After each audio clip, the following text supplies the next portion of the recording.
The Adventist Medical Evangelism Network motivates, trains, and equips healthcare professionals to share Jesus Christ with their patients. Just like the woman who reached out to touch the hem of Jesus' garment, many patients today are desperately looking for the same healing touch of faith, and our members are there to help them find it. Welcome to the 16th Annual Amen Conference, Touch of Faith.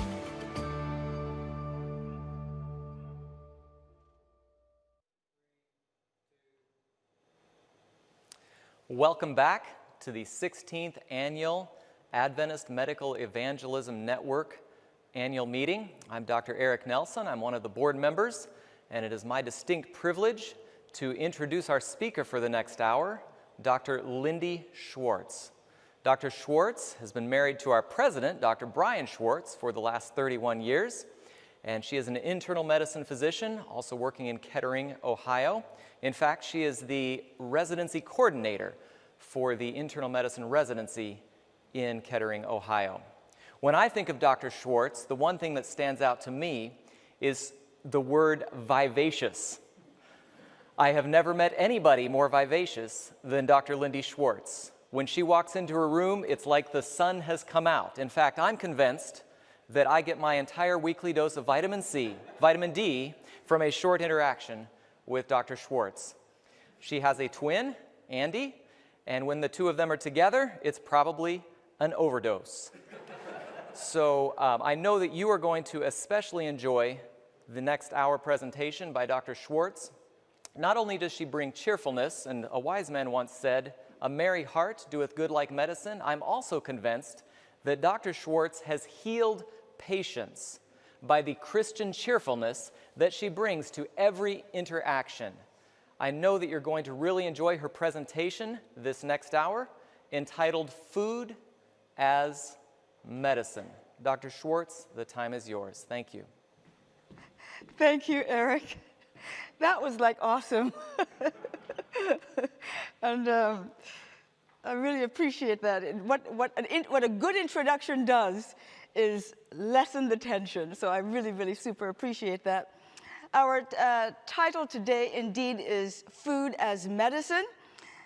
And the question is, why are we talking as food as medicine? Most of us went to medical school, and I don't see my slides. Maybe I might see them one day. There they are, and you can see them as well. But when we went to medical school, they didn't give us any nutrition classes. But yet we were expected to deal with patients. And the fact of the matter is, of the 10 leading causes of chronic diseases, at least a half of them, maybe even 7 of them, are related to poor food choices. In fact, if you look at this slide, the majority of people have no idea the impact of their food choices. It turns out that suboptimal dietary choices factor more prominently than anything in chronic disease. If you look at this, about 45% of deaths are due to heart disease, stroke, diabetes, and I want to add some types of cancers to this slide as well. And when you look at that, these are non-communicable diseases. And so it is not genes, it is not ethnicity, it's not old age, it is poor dietary choices that really have a lot to do with chronic diseases, what we call non-communicable diseases. In the Lancet, this particular study has been published over the last 27 years annually, and this relates to the health effects of dietary risks across 195 countries. The whole idea of this study is to quantify the chronic diseases and attributable risks to diet. How much does diet affect these kinds of diseases? And what we see on this slide, the last time this was published was last year. The headline, the grabbing headline, is "What we aren't eating is killing us." Can you imagine that? What we aren't eating is killing us.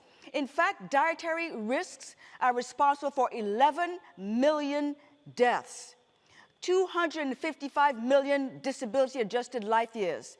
What are the diseases? Cardiovascular disease was the leading cause of death. And then after that was type 2 diabetes mellitus and certain of the complications associated with it. What aren't we eating? The slide tells us we're not eating enough fruit, whole grains, nuts, vegetable, and eating too much salt. If you look at rankings of death rates around the world, the United States of America should not be behind Rwanda and Nigeria in death rates. Yet our country ranks number 43 behind Rwanda and Nigeria, which are 41 and 42. So something must be done. As physicians, we are very good at prescribing medication. You go to the doctor's office, you get medication. So we're very good at prescribing medication, doing procedures, but yet we are not good at teaching patients how to reach up and turn off the faucet so their disease no longer has a hold of them. What are we going to cover this afternoon? In the next 50 minutes or so, I hope to cover some significant things. First of all, consensus views on nutrition. We also want to look at what Americans actually currently eat. And then we want to do a deep dive into two areas, the issue of diet related to cardiovascular disease and insulin resistance, and what does the science suggest that we should eat.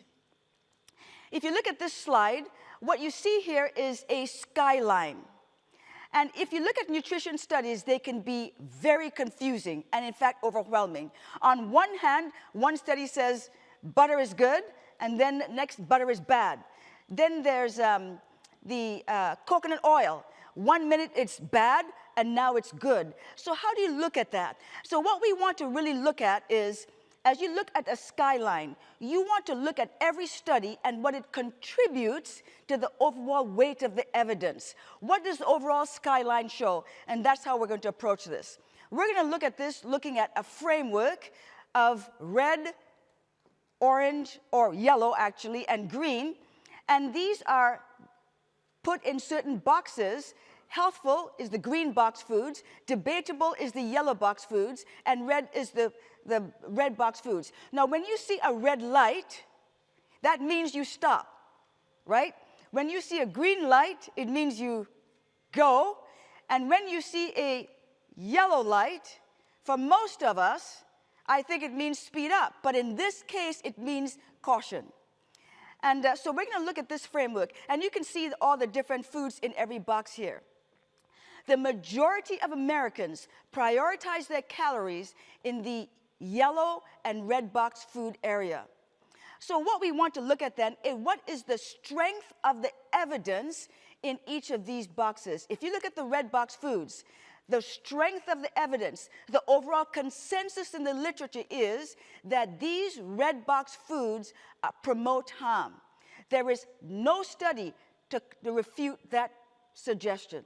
In the green box area, if you look at that, the strength of the evidence, the overall consensus in the literature is that these foods are remarkably health-promoting foods.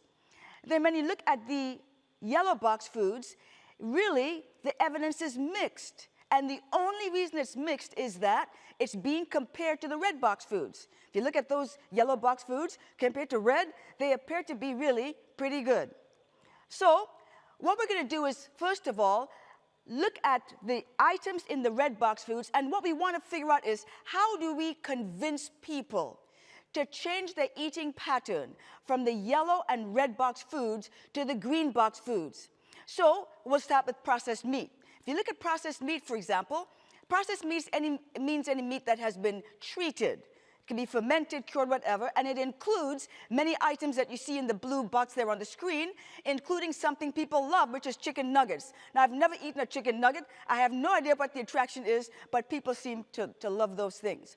The next thing we're going to look at is processed meat, and I want to apologize for the thing there. My slides were changed from PowerPoint to Keynote, but that blue box should be done by the red meat. I want to point out something in particular. You see beef, pork, lamb, and so forth. Pork is not the other white meat. Scientifically, pork is a red meat. Red meat is any mammalian muscle meat. These meats are very high in myoglobin, and when they're exposed to oxygen, they become oxymyoglobin, which is really quite a toxic substance. let me just go back to one thing here. We're going to skip the added sugar, and in fact, we're going to look at refined grains. So far as refined grains goes, we're going to look at the anatomy of a grain to make this really come home to us what this is all about. So if you look at a grain has 3 parts. And the 3 parts are the bran, and the germ, and the endosperm. It turns out that the bran and the germ are very nutritious parts of the grain.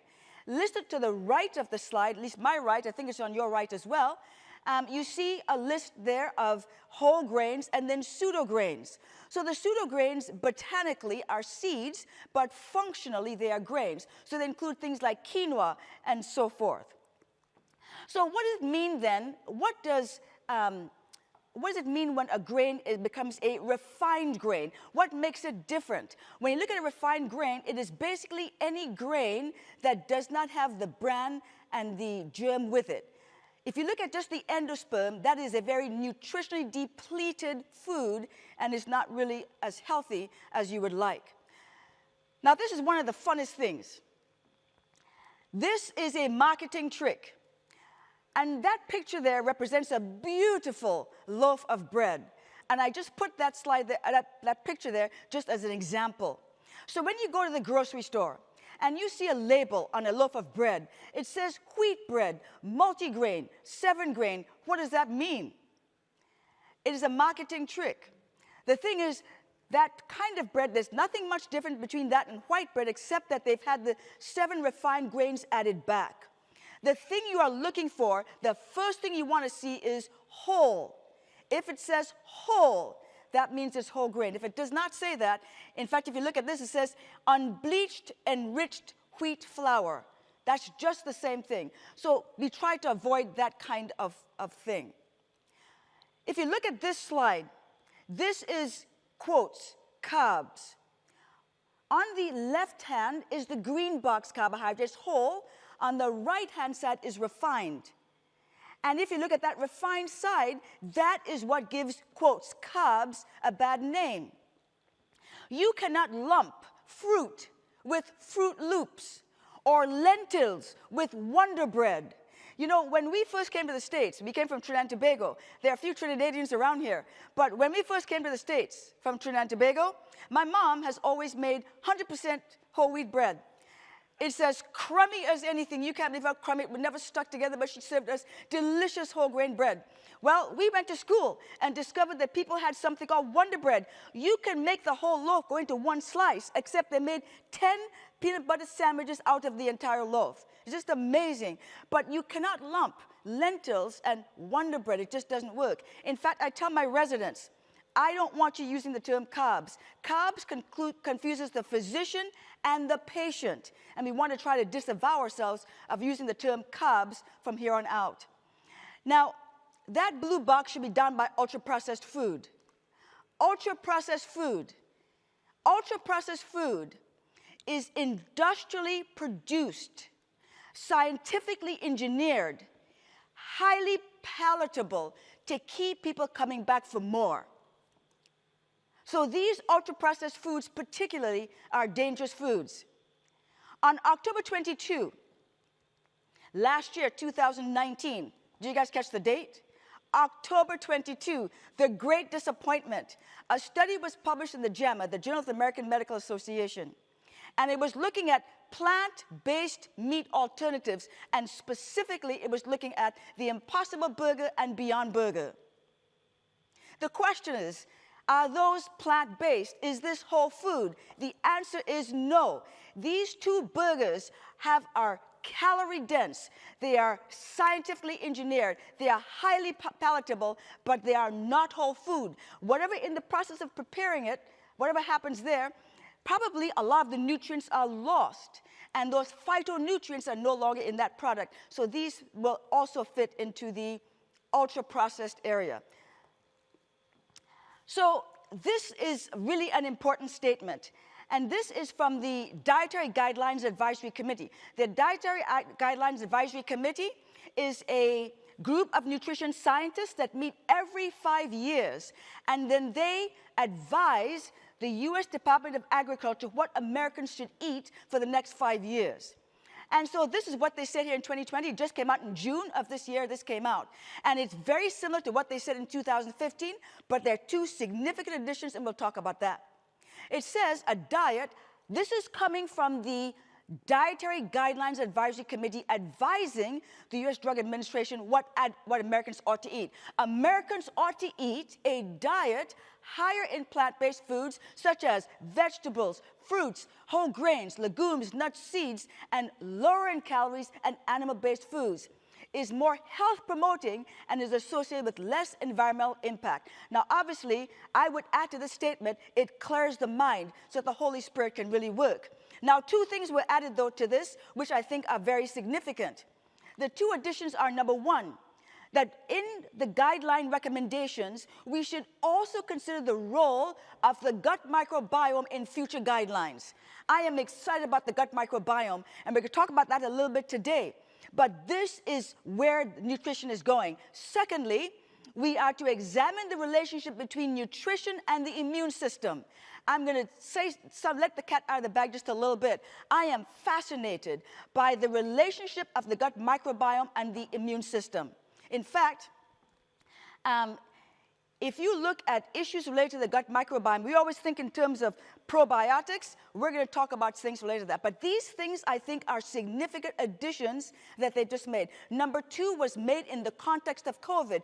COVID began to spark the interest in how does nutrition help with the immune system. Here they're recommending a plant-based diet, saying, you know something? There's something about nutrition that is important for immune function. And we're going to come back to that as we get going today. I get really fired up when I talk about nutrition because it's my favorite thing. Michael Pollan, who is a nutrition writer, he said, eat food, not too much, mostly plants. Pretty simple. So what is a plant-based diet? A plant-based diet is deriving the majority of our calories, 80 to 100% of our calories, from these green box health-promoting foods. So what about the Mediterranean diet? The Mediterranean diet, actually, the Harvard School of Public Health and the European Division of the World Health Organization got together in 1993, and they began to lay out the pyramid of the Mediterranean diet to allow people to understand what it is, what's the diet of that region. It is not just one diet. It's a diet that was developed in southern Italy, Crete, and Greece. And this was because in those areas, it was observed that these people had low access to medical care, yet they had low levels of chronic disease and longevity. Then what is it about these people that makes them any better than others? And so with that, many, many studies were done looking at that. If you can, hopefully you can read that. I wish I had a pointer, but I don't. But based on traditional dietary patterns in those particular areas, these people were eating, and they got points if they ate whole grains, beans, fruits, vegetables, olive oil, fish, and a small amount of wine. Just hang on to your hat. Don't go ballistic yet, because I'm going to come back to this point. You lost points if you ate dairy and poultry, chicken, and red meat. And the benefits were reduction of cardiovascular disease, cancer, and diabetes. Two trials are on here. We don't have time to go through them all, but these two trials, one of them, the Lyon trial, was actually a secondary prevention trial, and the Predimed trial was a primary prevention trial. Several studies. And the last one I'm going to put up here is from the New England Journal of Medicine. The New England Journal of Medicine had to actually republish it because of some issues with randomization. But if you looked at this data here, more plants, the better the outcomes. More meat, the worse the outcomes. And it turned out also that the fish, the olive oil, and the alcohol were not the primary benefit. The primary benefit was the plants. So that's a really important part about the Mediterranean diet. Now here's a quiz, and I'm going to run through this list. You can yell and answer if you feel like it. But which of the following is the #1 source of calories among Americans aged 2 and up? Is it sugar-sweetened beverages? Let me have you raise your hands. Is it sugar-sweetened beverages? All right, I see some hands for that. How about dessert? No hands for dessert. Everybody loves dessert. Dessert's untouchable. How about bread, bagel, and rolls? I see one hand for bread's bigger than rolls. There are two hands. Okay, cheese and cheese products. I see three hands, one of which has already heard this lecture before. Well, the actual answer is it is dessert. It's the grain-based dessert. That's the number one source of calories amongst Americans less than 2 years old. Now, what's number two? It's the bread. Some people said bread. I want you to guess, what is number three? You got to go quick because we have dead space on air otherwise. Number three is chicken. It is chicken. Number three is chicken. The fact about chicken is this. Americans eat 1 million chickens an hour. More than 25 million chickens a day. I won't comment further, but that's number three. Number four is soda and energy drinks. What is number five? Pizza. It's pizza. My twin sister said it's pizza. The category all by itself is pizza. Looking another way, 70% of our calories are coming from, if you look at the bottom, I hope you can see that, the blue box is the ultra-processed food. Ultra-processed is in the blue. 58% of calories are derived from ultra-processed food. The 12% that is processed food, and then the unprocessed food is 30%. Interestingly, when you look at that 30%, very little of it is actually whole grain food. So we are deriving a paucity of our calories from the green box foods, and that's really a problem, and that needs to change. So what we're going to do right now, we're going to begin to take a deep dive into two aspects here, cardiovascular disease and insulin resistance. First of all, cardiovascular disease. We're going to talk about these blue zones. There are two groups of people that we're going to talk about, and we have to go very quickly because time really goes quickly when we talk about nutrition. But the blue zones, we know about them. We are very proud because Loma Linda is amongst those blue zones. It was discovered that these people in blue zones enjoy an extraordinary longevity. And what is it that keeps these groups joined together? It is the diet. It's a diet that's as high in vegetables and nuts and grains and so forth. If they eat meat at all, it's at the side of the plate and doesn't function prominently on the plate. It's only at holidays or maybe a special occasion, but it's not every day. So that's the blue zones. This group of people, I love this group of people. I don't even know these people. But these are Simani people, the Bolivian people from the jungles in Bolivia. Now, some cardiologists went and looked at these people and studied them from 2014 to 2015, up to the age of 74, and did coronary calcium scores on them. And as they did those coronary calcium scores, they discovered that 85% of those people had a 0 calcium score. Only 2% of those people had a high-risk calcium score. Over the age of 75, that was still persistent in that 65% of the people over the age of 75, these people had a calcium score of 0. A calcium score is significant. It really predicts your likelihood of developing a myocardial infarction. That is really significant. So they have two differences. First of all, the first difference between them and us is this. These Bolivian Simani people, 72% of their diet are high-fiber, complex carbohydrate. 14% is evenly divided between protein and fat. The American diet is not like that at all. So that's the one thing. More complex, high-fiber carbohydrate. The second thing, these people only spend 10% of their time during the daytime sedentary. Americans spend 50% of their time sedentary. So how do these green and yellow and red box foods relate to cardiovascular disease?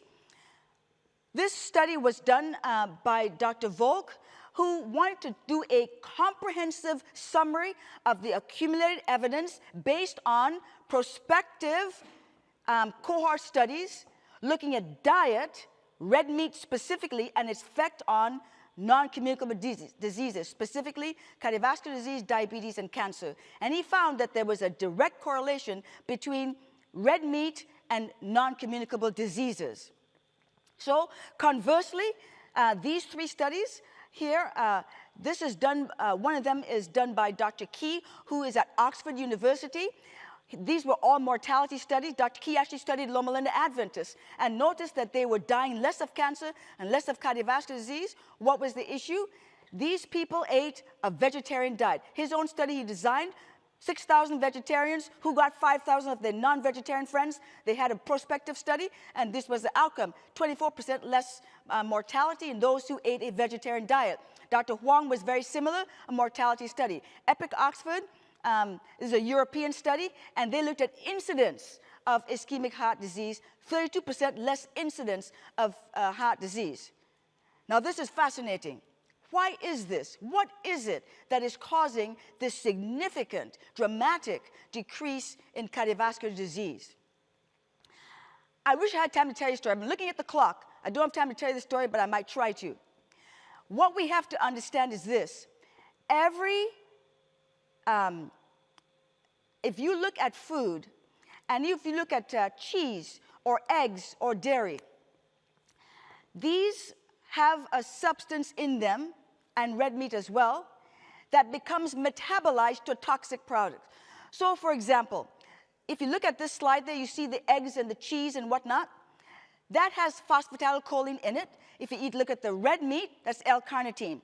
When this is eaten by people, it goes into the gut and is changed into trimethylamine, goes to the liver, it's oxidized into a toxic atherogenic substance, trimethylamine N-oxide. That is a highly atherogenic compound. It causes platelets to stick together more, and you end up with increased cardiovascular mortality and so forth. What is interesting is that the first paper that actually looked at this has to do with the gut microbiome. This is happening because the gut, when you eat this kind of food, the microbiome begins to work on that food and change into these toxic substances. The reason I mentioned this before is that we focus on probiotics. Prebiotics, though, are what you eat and what changes your gut flora. This is long-term gut flora stuff. If you eat long-term meat, you develop a gut flora that will change this food into this toxic substance. So eating the food, the prebiotic, it makes the different kind of bacteria in your gut. Out of that comes either substances that will attack your body or stuff that will reward your body.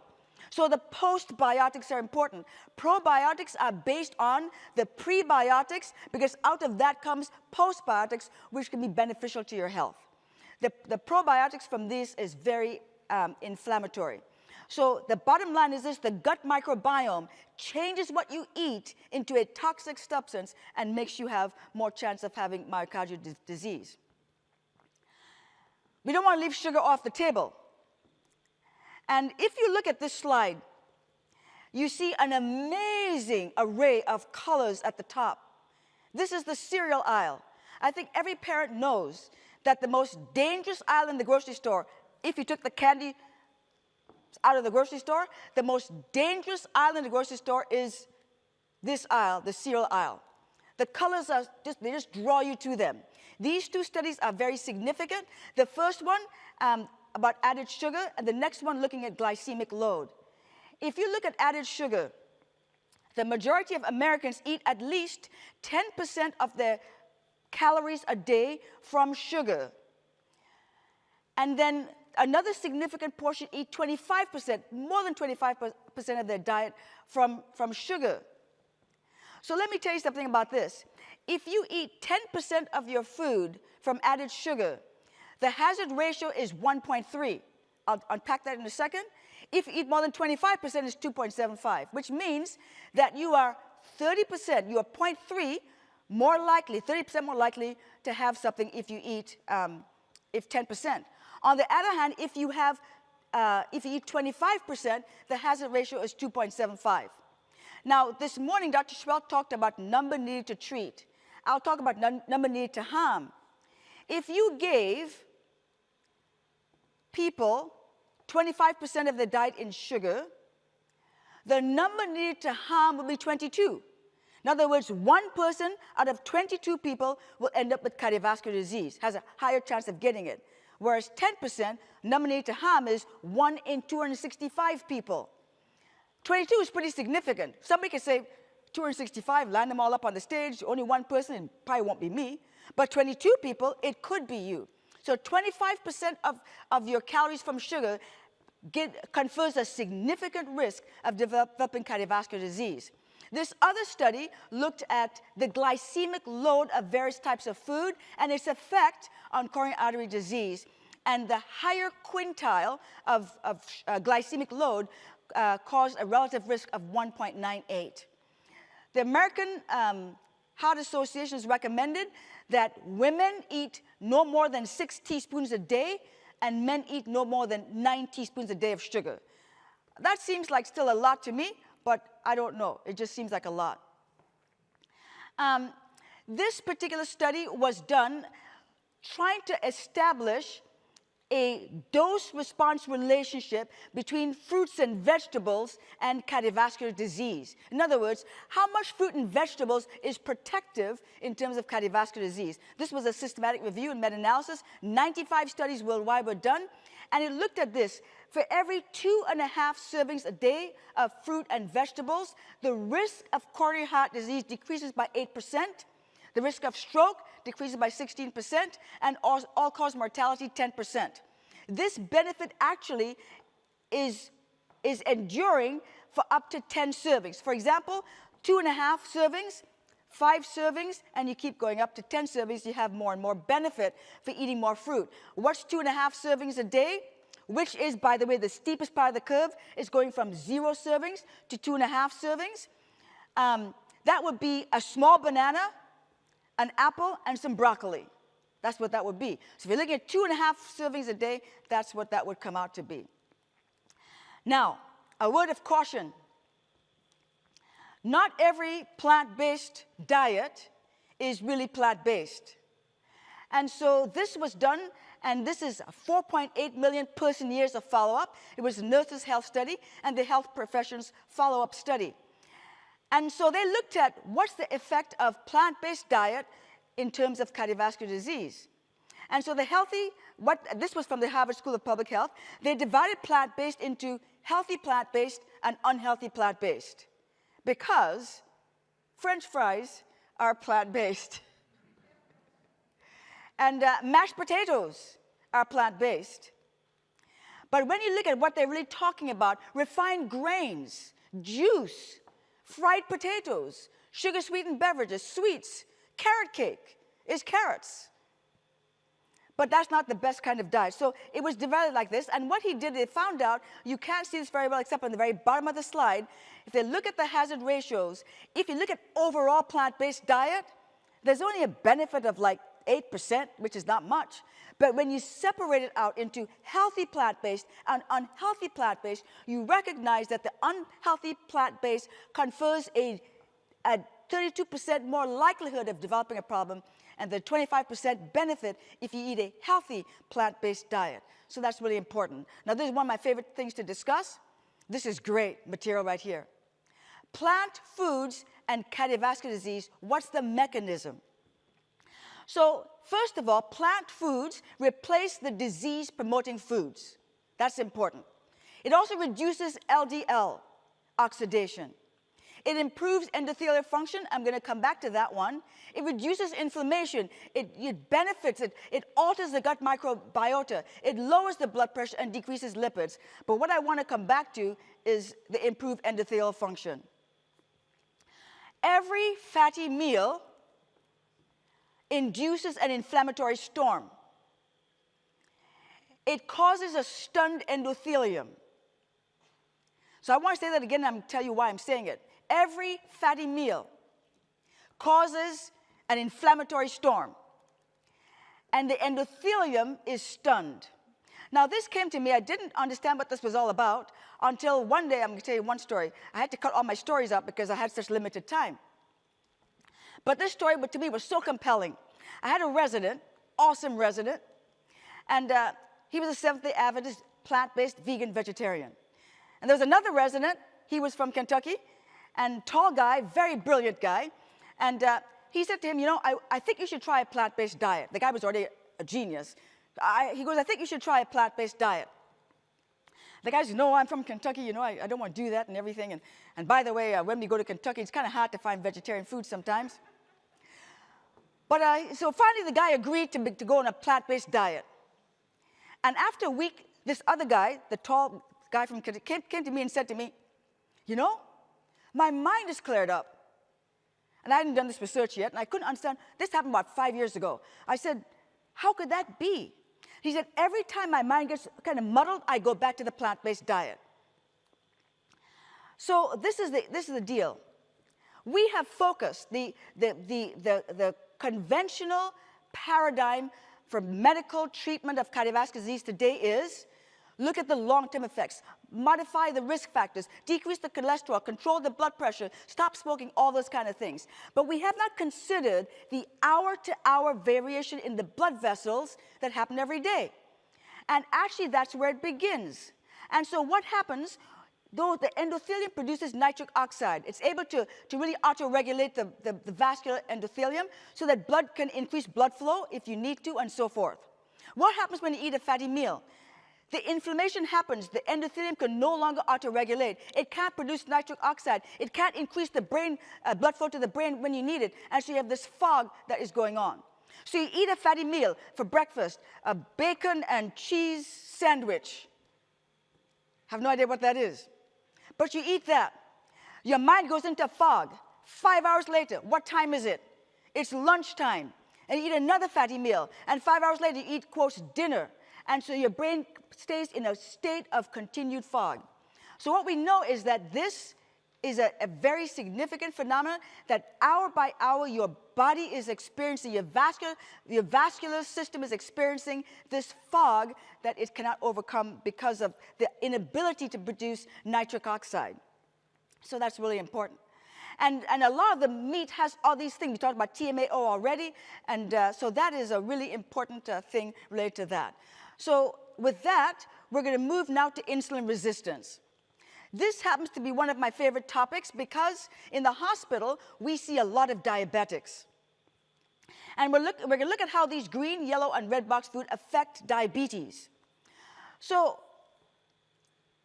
when we treat diabetics in the hospital, one of the things we always have to order is a kind of a low-carb, kind of carb-controlled diet. And it's really concerning. So let's look, first of all, at normal insulin function. We're going to look at the banana. The banana is only a symbol of fruit. And so let me just tell you a quick story before I get into that. One time I was rounding. This happened very recently. And my resident said to me, Dr. Schwartz, this guy just keeps asking me for fruit. He's a diabetic, keeps asking me for fruit, and I keep telling him he can't have fruit. So I said, oh, well, let's go see the patient together. So we went to the patient's room. I said, Mr. So-and-so, can you tell me what's going on? He was a 29-year-old gentleman, 29, very obese, about to lose his foot. He's about to have an amputation on his foot because of consequences of his diabetes. And he says, Dr. Schwartz, he goes, I just want some fruit. So I said, give the man his fruit. And here's why I said give the man his fruit. So this is a banana. And what happens when you eat a banana? The blood sugar goes up. What happens in response? The pancreas produces insulin. Insulin comes to the cell membrane. It binds to its receptor. It phosphorylates insulin receptor substrate, which then through a bunch of signaling mechanisms allows that purple thing there, that GLUT4, to go to the membrane and take glucose into the cell. That's what happens in a normal functioning situation. Now, if you have insulin resistance and you eat the same banana, the blood sugar goes up, insulin comes out of the pancreas, it goes to the membrane, tries to bind the receptor, nothing happens. What happens then? Do you blame the banana?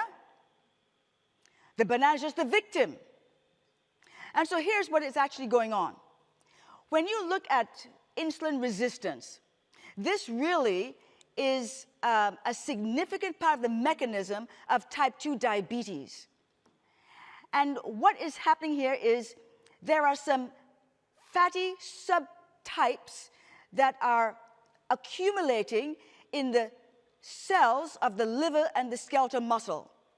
Diacylglycerol and fatty acyl-CoA. They are building up here.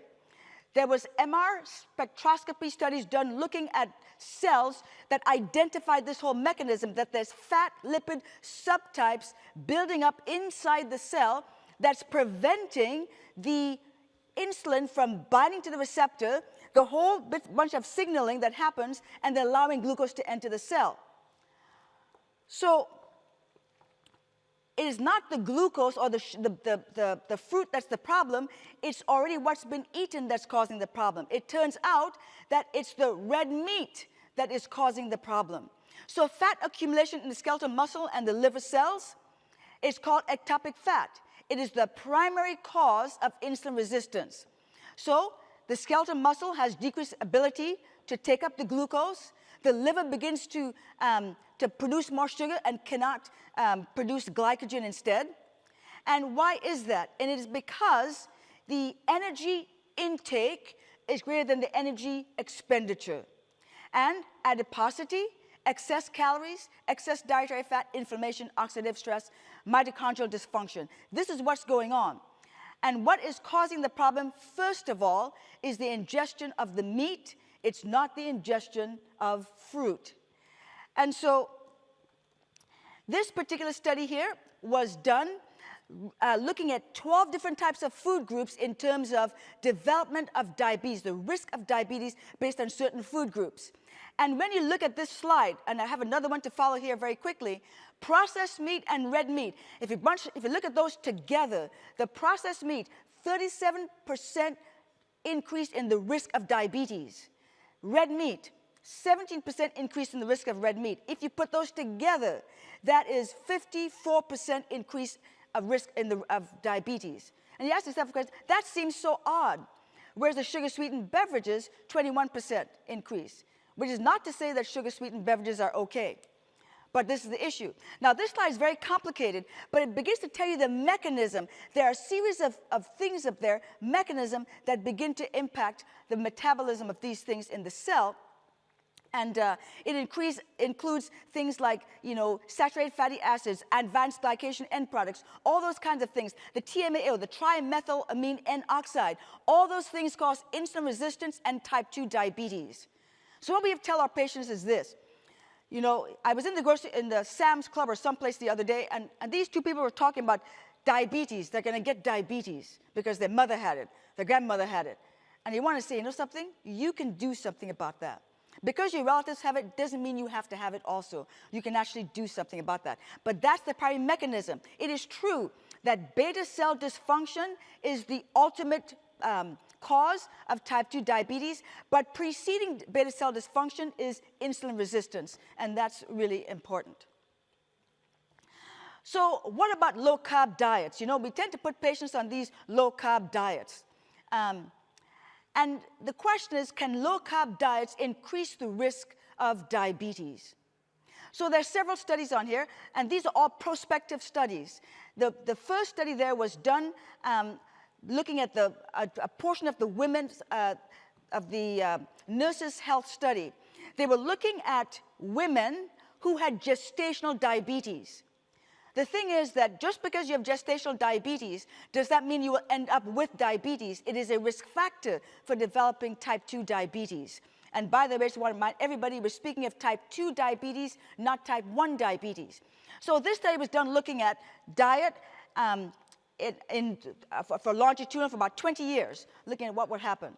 So Dr. Bauer and his colleagues were looking at this, and they had these women, and there were tens of thousands of women in this study. And they looked at their diet that was low in carbohydrate, one group, low in carbohydrate, high in animal protein, high in animal fat, compared to a group that was low in carbohydrate, high in plant-based or vegetarian, plant-based protein and plant-based fat. And what they found was that the people who had the low carbohydrate, high animal fat, high animal protein had a greater risk of diabetes, and the people that had the plant-based protein and fat had no change, no increased risk of developing diabetes. So that tells us one thing for sure, and that is that the protein source matters. The protein source matters. The other study by Dr. Koenig was done doing the health professionals follow-up study. Again, tens of thousands of people had the exact same results. The incidence of diabetes was greater as people were eating a meat diet. The studies on the bottom, that they don't improve glycemic control over the long term, it turns out actually that in a year's time, you can get a good blood sugar control. But over the long haul, in terms of the hemoglobin A1C and all of that, there is no benefit to eating a low-carbohydrate diet. Now, again, sugar.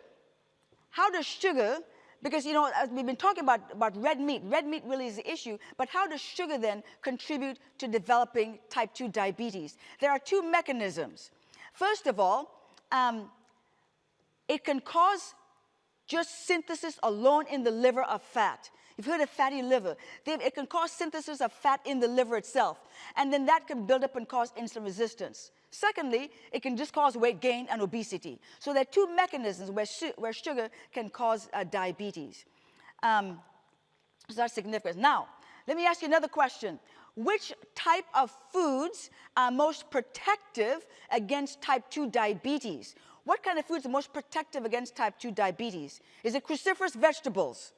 Any hands for cruciferous vegetables? Okay, I see one hand. How about berries? I see two hands. How about berries? I see one hand for berries. How about whole grains? I see two hands. Awesome. How about fish? No one votes for fish. Okay, guess what? It is the whole grains, which means that it's not appropriate for us to tell our patients that have diabetes not to eat bread as long as it's whole grain bread. Okay, now here's the reason why, and this is something wonderful. So first of all, the whole grains have improved postprandial glucose response. It lowers the calorie density. But I want to draw your attention to that item number 4 there. It's metabolized by the gut bacteria to form short-chain fatty acids. Short-chain fatty acids are very important. Short-chain fatty acids is how the gut microbiome communicates with the immune system. That's really important, and we can talk about short-chain fatty acids later in the question and answer session, but it is amazing. So you know how it says that genes or genetics load the gun and environment or lifestyle pulls the trigger? Short-chain fatty acids disarm the gun and takes the gun out of your hand. They are important. They're potent things as they fight for your body to really improve the immune system. It also increases glucagon-like peptide, which we all know is very important in maintaining blood sugars normal. So this cereal fiber, it is the cereal fiber that we're talking about. Look at this slide. The whole grains lower diabetes effect is through cereal fiber, and cereal fiber is what has all these benefits to it. Okay, now this is one of my favorite studies. This is an awesome study. Fresh fruit in relation to incident diabetes and diabetic vascular complications. This was done in China and was the first of its kind. It was the first randomized prospective trial that was done. It was done over a 7-year period of time, 3.4 million person-years of interaction. It was both a secondary prevention and a primary prevention trial that was done. And what they did is they said, fruit and vegetables. Vegetables make sense. How about fruit? Does fruit make sense in terms of feeding them to a diabetic? So they got 500,000 Chinese people from all different provinces and looked at them over 7 years' time to see what would happen. And what they found was that if you had daily fruit consumption, 12% lower risk of diabetes. Now, that fruit consumption was whole fruit. It did not include canned fruit or fruit juice. It was the whole fruit. And in those who had diabetes at baseline, they had fruit 3 times a week. All-cause mortality was 17%. Microvascular complications was 28% less. And the macrovascular complications were 13% less. So they found a tremendous benefit in using fruit in these diabetic patients. So fruit is not guilty, and in fact, it is not evidence-based for us to tell our diabetic patients not to eat fruit. Fruit is very helpful for a diabetic. Okay. So again, this one was done also, used by the Harvard School of Public Health, and it combined the nurses' health study and the health professionals' follow-up study.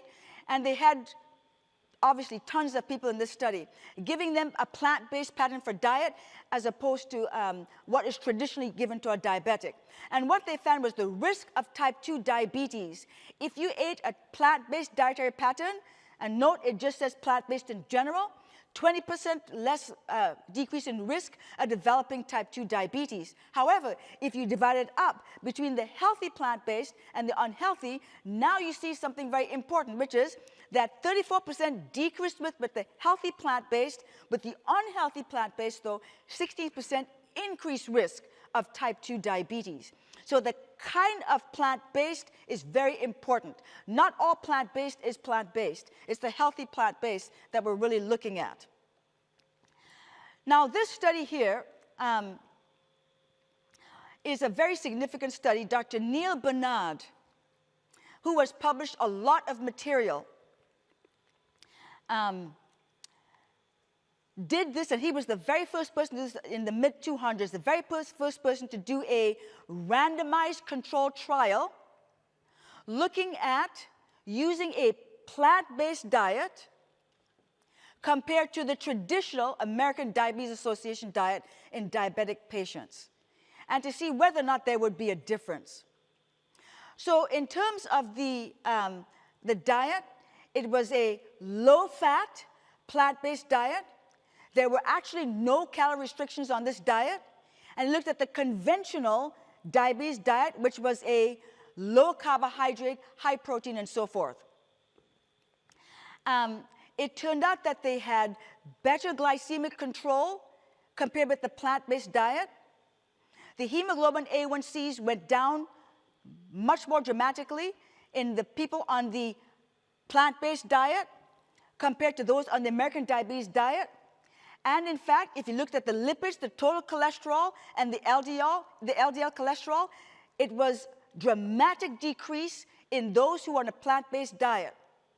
On the American Diabetes Association diet, those numbers barely budged. So that was really important. So the better lipid reduction and weight loss occurred with the plant-based diet. I believe that God has given us a diet in His Word. And that diet, from the very beginning of time, was to eat a plant-based diet, whole food, plant-based diet. I was talking to somebody a couple days ago here, actually, and they were talking about how, not every plant-based diet is really plant-based. And it's true. Not every plant-based diet is plant-based. And he began to describe to me all these things that we've already discussed. And I think it's fairly intuitive that people begin to recognize that you could be eating a plant-based diet and still not be healthy. And it's because if you look at the unique aspects of this particular diet, it's the whole food, you recognize that there are some gaps and opportunities to improve, so it's a truly plant-based diet. This slide here, again, just looks at the glycated hemoglobin values, and that's looking from the slide that we had before. The bottom line is the one that is the decrease in hemoglobin A1Cs compared to those on the American Diabetes Association diet. Two things you notice. First of all, that the bottom line there, it is lower than the top line. In other words, the drop in hemoglobin A1C was significantly greater than those taking the American Diabetes Association diet. And if you look at the top line, the American Diabetes Association diet, that line begins to increase and come to about what it was before the start of the study. So there's no question in my mind, first of all, in terms of diabetes, I believe that it is almost malpractice to tell our diabetic patients that a high carbohydrate, plant-based diet is not the best diet. They can also eat bread. If you look at that cereal fiber and the whole grains, what caused the blood sugar to be more improved was the whole grains. It was cereal fiber. Diabetics often ask the question, they tell me, I can't eat bread. Well, if they eat the right kind of bread, how much? They can't eat all the bread, but they can certainly even have 2 slices of whole grain bread, and that's still fine. That cereal fiber, the benefit you get from cereal fiber is so huge, I think that it is worthwhile to advocate for our patients that they can have this kind of diet.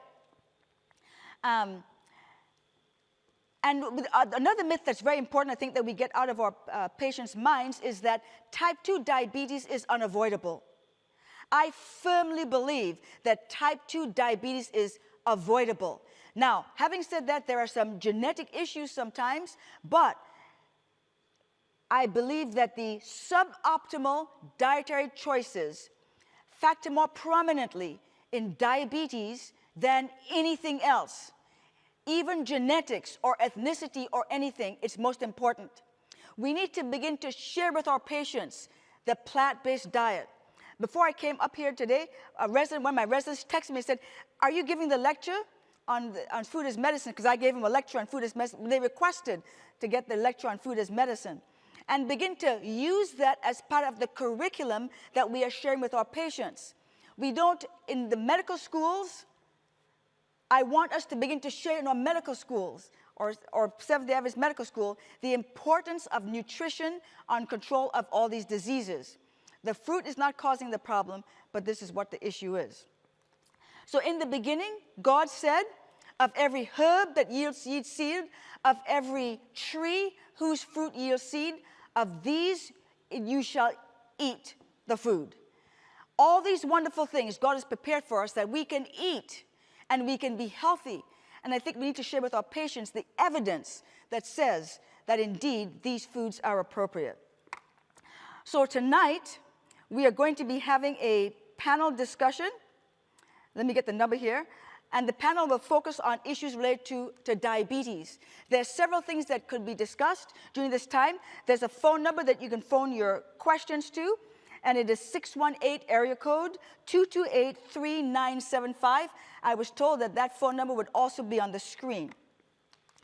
One thing that I've come to believe also is that to tell our patients to eat a better diet, plant-based diet or whatever, is not possible on their own. It can only be done by prayer with the patient.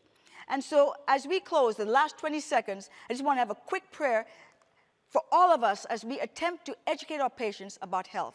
Father in heaven, you've given us everything that we need for health in your original plan. Give us the courage as physicians and dentists to share with our patients the good news you've given us, that we may have the abundant life that you desire. For Jesus' sake, amen.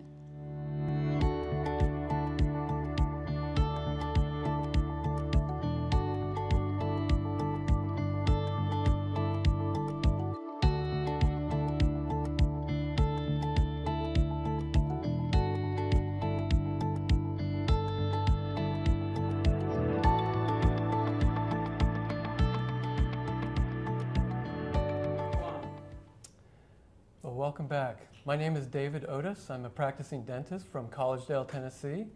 I'm an Amen board member, and I happen to be here with my lovely wife, Miss Ida. And Ida is a registered physical therapist. However, more importantly, she's been a beautiful wife to me, a mother of 4 children, and now a grandmother of 6 grandchildren, believe it or not. And that makes you a grandfather. Thank you. But we are here this afternoon to we're so grateful for Lyndy's, Dr. Lyndi Schwartz's Food as Medicine program that has been a blessing to us. And we're here to introduce the breakout sessions that will be coming up in the next few minutes. And so we'd like to spend a few minutes going over those sessions that you can access here shortly. Beginning with Dr. Rick Beckermeyer. Dr. Rick, I love attending seminars that he does because he's a practicing dentist from Michigan. We met him, didn't we, at our first Amen conference, didn't we? We did, and every session that I go to, Dr. Rick is a man of faith. He practices what he preaches, and it's very valuable and meaningful. And his topic is called the reach of faith, and he'll be describing how the faith how the faith can make you whole, and how it affects a provider's faith and brings success to your practice. So we're looking forward to that as well. And Ida, tell us about the second breakout session. The second breakout session is entitled Broken Cisterns That Cannot Hold Water. So I wonder what that might be about. Anyway, that's given by Dr. David Touré, who is a critical care surgery specialist located in Loma Linda, California. He has over 21 years of medical experience in the medical field, and so I know that we will be blessed by listening to him.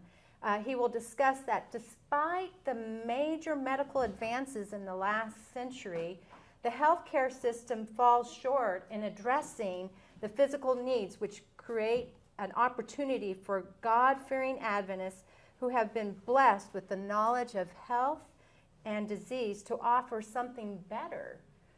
What do you think that might be? It must be the living Christ. That's right, and I cannot wait to hear his breakout session. So we're looking forward to that. And then the third session is going to be given by Dr. David Lowe. He's a practicing pediatrics in Camarillo, California for the last 35 years. And his topic is Health Ministry is Where the Heart Is. Boy, where is the heart? We're going to find out. Health ministry is where the heart is. Now, I have heard that Dr. Lowe is very passionate about the plant-based diet and its importance to our overall health, and he also loves to integrate that education with his patients and in the community. We certainly have been hearing a lot more about plant-based diets, haven't we? We have. And I know he's the founder of it's called the Whole Conference, which is educating people on the plant-based diet as well. So, you know, we have some very interesting subjects coming up, and I guess you already know where to click on the Zoom link to find where you need to go. Go onto the amensda.org and click on the conference resource tab or conference tab, and then under the schedule, you'll find the Zoom link to click on and join that conference. And the good news is it will be continued to be available. So if you miss one, you can get into the second one, another one very easily and quickly. So we're looking forward to it. It's going to be exciting messages, and Definitely. We're looking forward to the many blessings here continuing at Amen. So We're so glad you're here. yeah, wish we could all be together, but you know, the Lord has made it possible for all of us to continue to learn and be blessed in spite of the problems that we're facing in this world right now. So thank you.